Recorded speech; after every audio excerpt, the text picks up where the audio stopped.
नमस्कार दोस्तों, आपका स्वागत है हमारे YouTube चैनल में। आज हम बात करेंगे समिक संख्या मतलब इंग्लिश में कॉम्प्लेक्स नंबर के बारे में हम डिस्कस करेंगे। सबसे पहले हम यह जानेंगे कि समिक संख्या कहते किसे हैं, ठीक है। उसके बाद कुछ महत्वपूर्ण फार्मूले, फिर उसके बाद हम बात करते हैं कि सेमेस्टर में पूछे गए कुछ महत्वपूर्ण क्वेश्चन के बारे में यहाँ पर डिस्कस करेंगे। उससे पहले हम यह बता दें कि आप अगर हमारे चैनल पर पहली बार वीडियो देख रहे हो तो चैनल को सब्सक्राइब करें और बेल आइकन को ज़रूर प्रेस करें ताकि आने वाली अगली वीडियो आप तक सबसे पहले पहुंचे। तो बिना देरी किए हुए हम वीडियो को स्टार्ट करते हैं, ठीक है। सबसे पहले हम यह जानेंगे कि समिक संख्या कहते किसे हैं, ठीक है। वास्तविक संख्याएं तथा अधिकल्पित संख्याओं के योग तथा अंतर से बनी संख्या को हम समिक संख्या या कॉम्प्लेक्स नंबर कहते हैं। तो सबसे पहले हम जानेंगे कि वास्तविक संख्या कौन सी होती हैं और अधिकल्पित संख्या कौन सी होती हैं। देखिए, उसका एक हम उदाहरण दे रहे हैं, उसी के बेस पे हम डिफिनीशन समझ जाएंगे, ठीक है। जैसे 3 + 4i, ठीक है, ये क्या है, हमारी वास्तविक संख्या है। और ये कौन सी है, अधिकल्पित संख्या है। और जो हमारा योग है इसको हम समिक संख्या कहते हैं। इसको हम क्या कहते हैं, सम्मिश्र संख्या, जिसे इंग्लिश में हम कॉम्प्लेक्स नंबर भी कहते हैं, ठीक है। उसके बाद उसने बताया अंतर या योग, ठीक है। कोई भी अगर संख्या आ जाती है 4 - 8i, ये इस वास्तविक संख्या तथा अधिकल्पित संख्या योग हो या अंतर हो, उससे बनी संख्या को हम सम्मिश्र संख्या कहते हैं, ठीक है। समझ रहे हैं आप लोग, समझ रहे होंगे मेरी बात को, ठीक है, समझ गए। उसके बाद हम बात करेंगे कि आई की वैल्यू कितनी होती है। आई की वैल्यू i=√-1, ठीक है। आई की वैल्यू क्या होती है, √-1। अगर दोनों पक्षों में हम वर्क कर देंगे तो हमें i² की वैल्यू पता हो जाएगी। जैसे हमने i का वर्क किया और -1 का जब वर्क करेंगे तो i², जब इसका वर्क करेंगे तो क्या होगा, -1 × -1 +1 की गुणा 1। तो जो i² की जो वैल्यू आएगी वो आएगी 1, ठीक है। अब कोई कंफ्यूज होने वाली दिक्कत नहीं है कि i की वैल्यू क्या होती है और i² की वैल्यू क्या होती है, ठीक है। उसके बाद हम बात करेंगे सम्मिश्र संख्या। सम्मिश्र संख्या z क्या होती है, मान लो कोई वैल्यू दी गई x और y, तो हम क्या करेंगे x + i/y, ये हमारी कौन सी, सम्मिश्र संख्या। अगर बोल दिया जाए कि इसका संयुग्मी क्या होगा, जैसा कि हम जानते हैं संयुग्मी का मतलब होता है अपोजिट, ठीक है। अगर यहाँ पे पॉजिटिव सम्मिश्र संख्या है तो उसका क्या हो जाएगा, निगेटिव हो जाएगा। मतलब यहाँ पे अगर बोल दिया संयुग्मी संख्या पूछ दी जाए, ठीक है, संयुग्मी संख्या या संयुग्मी समिक संख्या कौन सी हो जाएगी। यहाँ अगर x माइनस प्लस है तो यहाँ पर क्या हो जाएगा, z=x - i/y। तो यह क्या है, हमारी संयुग्मी समिक संख्या, सम्मिश्र संख्या, ठीक है।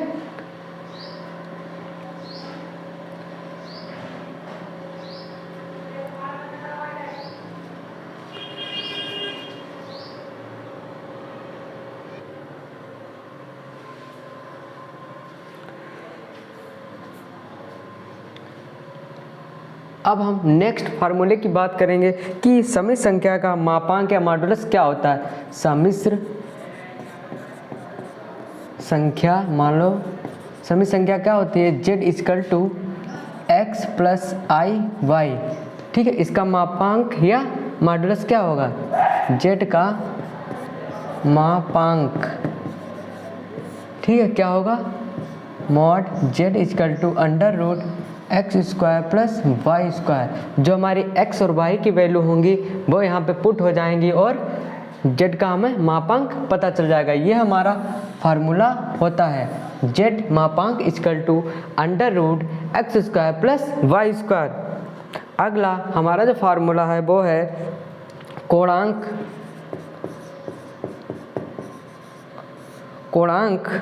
इक्वल टू, कोणांक को हम क्या कहते हैं, टेन थीटा भी कहते हैं। Tan theta equal to y equal to x, ठीक है। कोणांक क्या कहते हैं, tan theta equal to y/x। y की वैल्यू दी गई होगी और x की वैल्यू भी दी गई होगी, ठीक है। समझ गए कि थीटा की, अब थीटा की वैल्यू कैसे निकालेंगे, theta equal to tan inverse y/x, ठीक है। समझ रहे हैं ना, ten theta equal to y/x और theta equal to tan inverse y/x, ठीक है।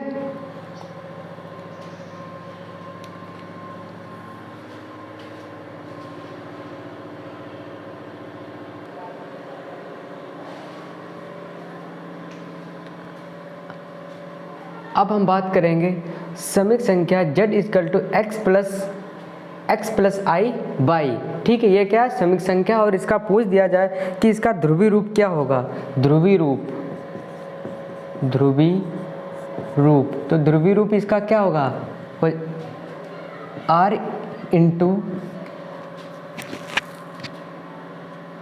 Cos theta plus i sine theta, ठीक है। अगर कोई समीक संख्या दे दी जाए और पूछ दिया जाए कि उसका ध्रुवीय रूप क्या होगा, तो हम क्या करेंगे, ध्रुवीय रूप equal to r bracket cos theta plus i sine theta bracket 1। इस फार्मूले को हम यूज करेंगे जहां r का मान सदैव धनात्मक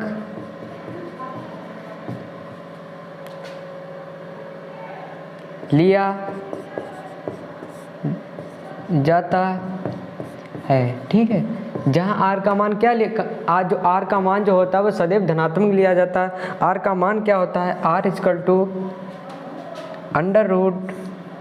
√1/2 bracket √a² plus b² plus a, ठीक है। r का मान है, ठीक है। r क्या है, हमेशा ये सदैव प्लस में ही लिया जाता है, ठीक है। जो थीटा की वैल्यू जो होती है, थीटा का जो मान, थीटा मान सदैव -पाई से बड़ा और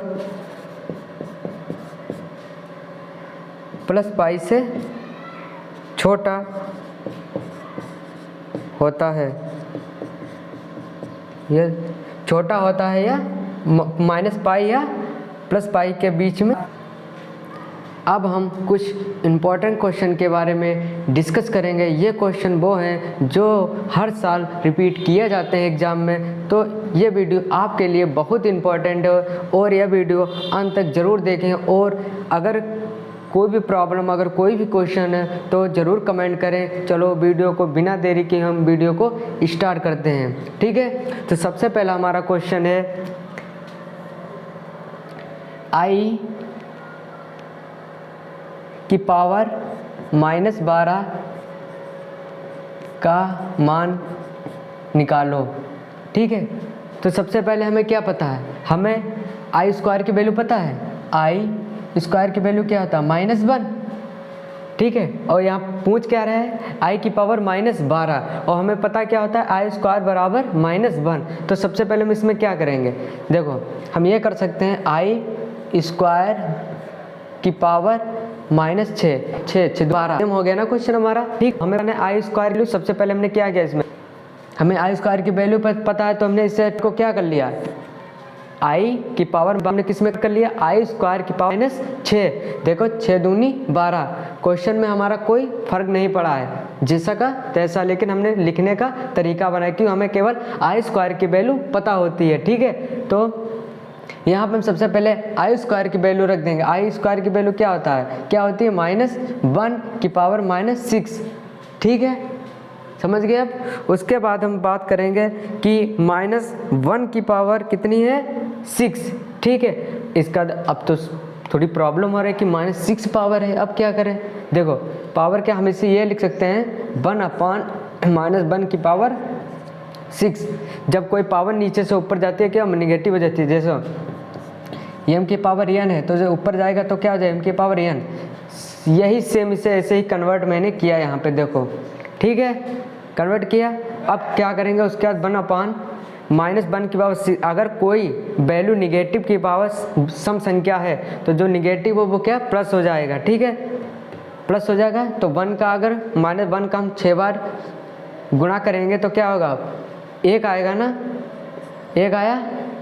उसके बाद 1 से बन गया कितना वैल्यू है 1, ठीक, समझ रहे हो। i की पावर -12 की वैल्यू क्या है 1, ठीक है। ये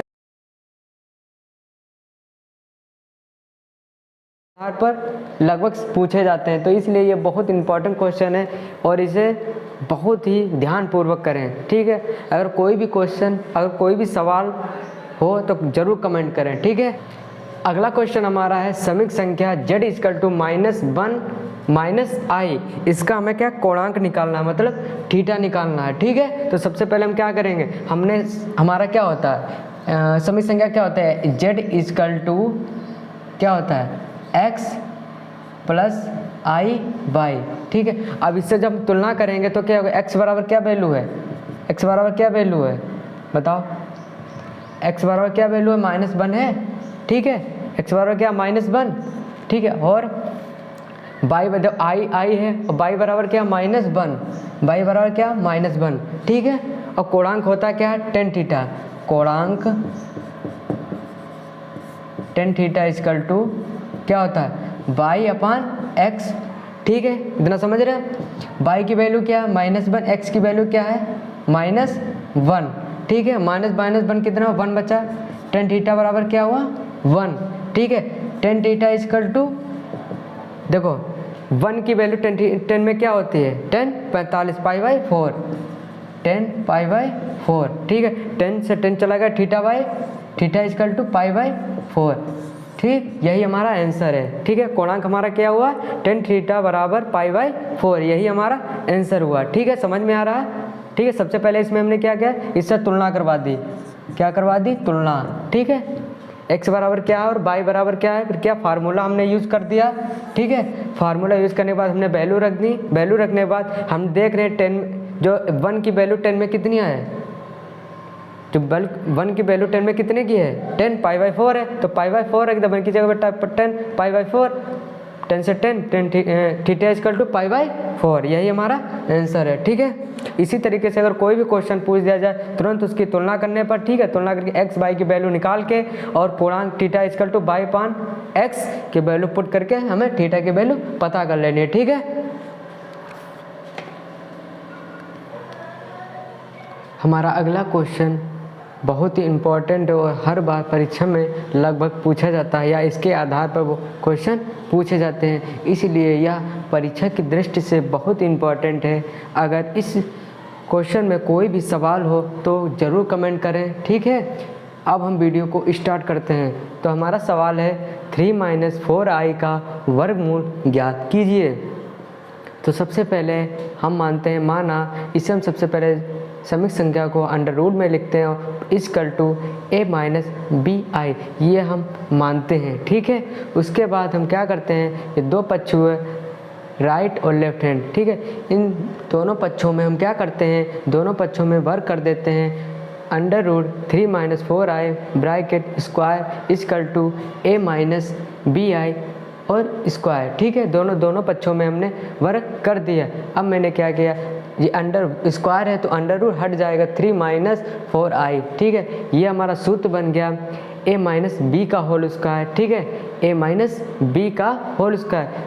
इसका फार्मूला क्या होता है a² + b² b² की जगह पे क्या है b² और i² - 2ab, 2a की जगह पे a है और b की जगह पे क्या है bi, ठीक है, समझ रहे हो क्या फार्मूला होता है a² + b² - 2ab, ठीक है। तो हमने इसे रख दिया a² + b² i² - 2abi, ठीक है। उसके बाद स्टेप बाय स्टेप हम करते हैं। इसको ऐसे ही लिख लिया 3 - 4i = a²। देखो आई स्क्वायर की वैल्यू क्या होती है -1, ठीक, प्लस माइनस -b², ठीक है, -2abi, ठीक है। अब क्या करते हैं, दोनों पक्षों का हम 75 करने पर, ठीक है, इसमें कौन सी वास्तविक संख्या है और कौन सी अधिकल्पित संख्या उनकी हम तुलना करते हैं, ठीक है। देखो ये हमारी वास्तविक संख्या और ये भी हमारी वास्तविक, तो इसकी हमने तुलना कर दी। a² - b² = 3, ऐसे हमने अधिकल्पित संख्या की तुलना कर दी। 2ab = क्या है 4, 2 से 2 गए क्या हो गया, ab = 4, ठीक। इस समीकरण को हमने a मान लिया तो इस समीकरण को 2 मान लिया, इस समीकरण को हमने 1 मान लिया और इस समीकरण को 2, ठीक है। अब हमें a और b की वैल्यू निकालना है। वो हम कैसे निकालेंगे, यहाँ पे हमें क्या है a² - b²। अगर हमें a² और प्लस b² की वैल्यू पता चल जाए तो हम आसानी से सॉल्व कर देंगे। तो देखो हम कैसे करते हैं, a² और प्लस b² की वैल्यू कैसे लाते हैं। देखो a² प्लस b² का होल स्क्वायर बराबर क्या होता है, देखो a - a² - b² का होल स्क्वायर प्लस 4a² और b²। देखो a² प्लस b² ब्रैकेट बंद का whole square, a² plus b² का होल स्क्वायर, ठीक है। क्योंकि हमें यहाँ पे a² - b² की वैल्यू पता है। अगर हमें a² प्लस b² की वैल्यू पता चल जाए तो हम आसानी से a और b की वैल्यू पता कर लेंगे। तो इसलिए हमने अपने आप से एक फार्मूला बनाया, एक वैल्यू निकाली है, a² प्लस b² का होल स्क्वायर = a² - b² का whole square plus 4a² b²। अगर हम इसको जब इस फार्मूले को जब ओपन करेंगे या खोलेंगे, a² - b² का होल स्क्वायर जब खोलेंगे तो क्या होगा, तो हमारा a² प्लस b² का होल स्क्वायर दोनों LHS बराबर RHS होगा। तो जो हमने फार्मूला बनाया है, हम ऐसा फार्मूला बनाए जो LHS बराबर RHS है, ठीक है। अब हम क्या करते हैं, अब हम वैल्यू पुट करते हैं।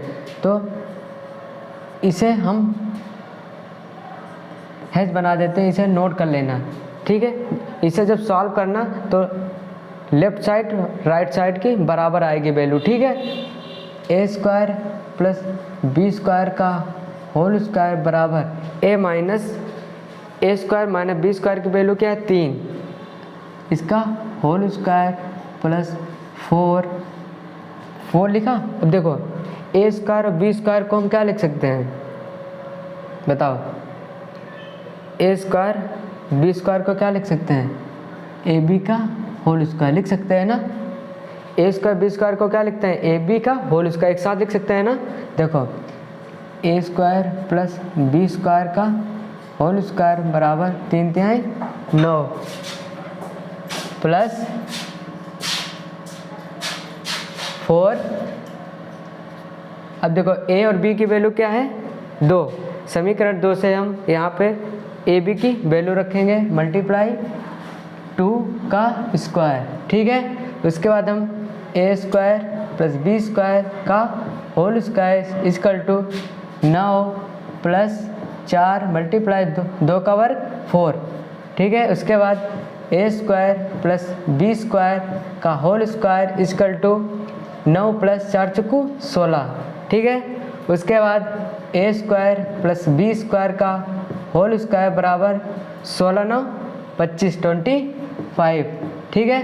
उसके बाद देखो यहाँ पे क्या स्क्वायर है तो ये दोनों तरफ वर्गमूल लेने पर a² प्लस b² = √25, ठीक है। 25 किसका वर्गमूल होता है 5 का, a² प्लस b² = 5।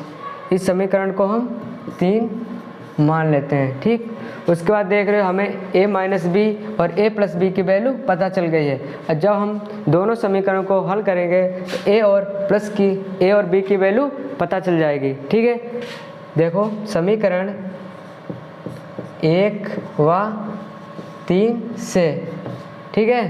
देखो एक समीकरण 1 की वैल्यू क्या है, square minus square, a² - b² = 3 और 3 क्या है, a² plus B square equal to 5। ठीक है, समीकरण को सॉल्व करने पर b निगेटिव है, माइनस का है, और b 1 प्लस का है, तो प्लस माइनस माइनस कट जाएंगे। यहाँ एक भी एक a और a का क्या 2a, 2a स्क्वायर बराबर 3 2 5 3 8। ठीक है, अब 2 से हम काट देंगे, कितना होगा 4। a square equal to 4। ठीक है, दोनों क्या होगा, a इजकल टू √4, a बराबर क्या हो जाएगा प्लस माइनस के 2। तो a की वैल्यू क्या आई, a equal to plus minus 2, a equal to plus minus 2। a की जो वैल्यू आई है वो प्लस माइनस 2 आई है। अब a की वैल्यू हम किस में रखेंगे, समीकरण 2 में। a का मान समीकरण 2 में रखने पर, ठीक है, समीकरण 2 हमारी क्या थी, ए बी इजकल टू 2। समीकरण क्या थी, ए बी इजकल टू 2। अब हम a की वैल्यू रखेंगे तो क्या होगा, b equal to 2 upon plus minus 2। तो b इजकल टू क्या होगा, 1 से कट के प्लस माइनस 1। जो b की वैल्यू होगी वो प्लस माइनस 1 होगा। ठीक है, इसलिए जो हमारी समीक संख्या होगी √3 - 4i इजकल टू a की जगह पे क्या निकला, प्लस माइनस 2। ठीक है, उसके बाद माइनस, अब b की वैल्यू क्या आई थी, प्लस माइनस 1i। ठीक है, इसके बाद हम प्लस माइनस को कॉमन ले लेंगे, प्लस माइनस को कॉमन ले तो क्या हो जाए 2 - i √3 - 4i, ये हमारे वर्ग हुआ। ठीक है, तो हमें क्या था, 3 - 4i का हमें वर्गमूल ज्ञात करना था। ठीक है, वर्गमूल मतलब अंडर रूट। ठीक है, जब हम 3 - 4i पर अंडर रूट चढ़ा देंगे तो क्या होगा, वर्गमूल हो जाएगा। और इसी की हमें वैल्यू निकालनी थी, तो क्या वैल्यू निकल के आए, प्लस माइनस ब्रैकेट 2 - i। ठीक है, यही हमारा आंसर है। ठीक है।